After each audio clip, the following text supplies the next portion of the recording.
Le livre que j'ai lu s'appelle Avant que tout se brise de Megan Abbott, une auteure américaine. Il s'agit d'un roman mystère avec une intrigue presque policière.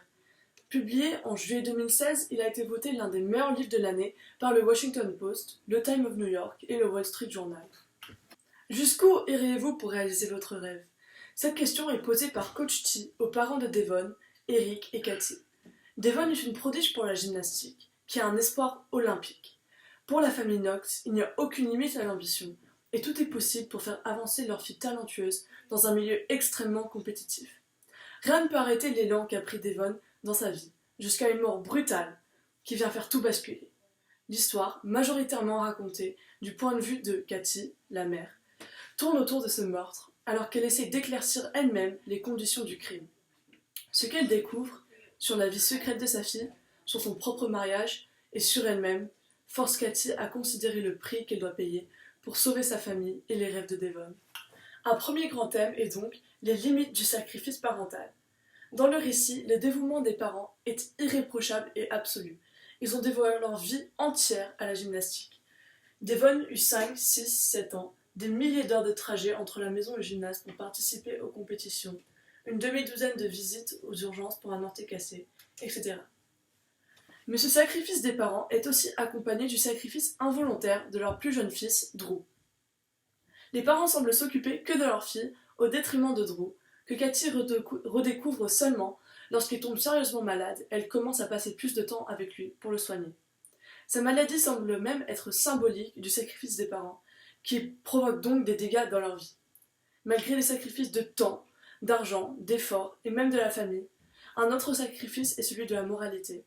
Jusqu'aux dernières pages du livre, Cathy pense son propre mari coupable du meurtre de Ryan Beck.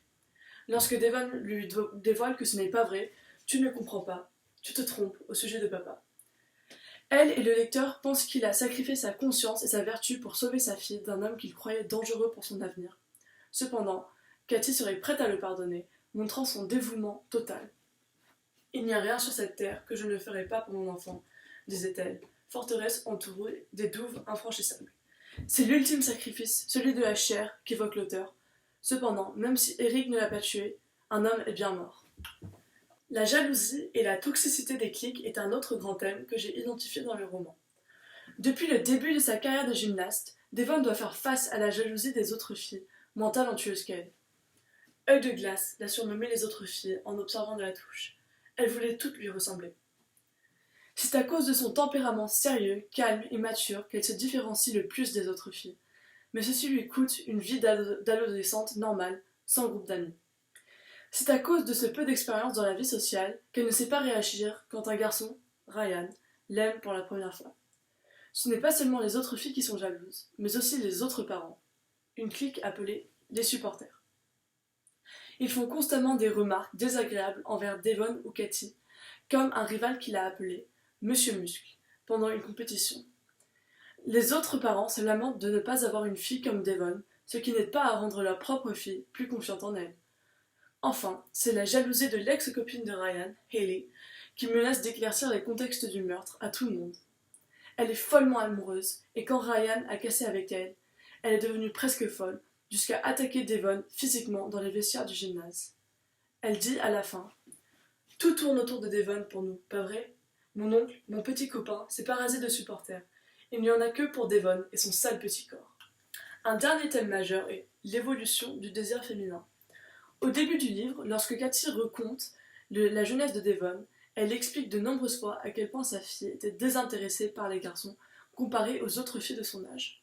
Or, ce livre est un récit du passage à l'âge adulte chez sa fille, mais aussi de la redécouverte du désir personnel chez Cathy. L'une et l'autre découvrent ou retrouvent le désir amoureux ou sexuel avec le personnage de Ryan. Devon découvre sa sexualité inconsciemment grâce à sa mère. Pourquoi personne ne m'a jamais rien dit? La nuit, ta mère se transforme secrètement. D'autres femmes aussi, d'autres filles, mais pas toi. C'est aussi pour cette raison que l'auteur se focalise tant sur la description du corps de Devon à chaque période de sa vie. Sa minuscule fille herculéenne, avec ses cuisses d'étalon qui étiraient la toile de son jean, son petit visage délicat.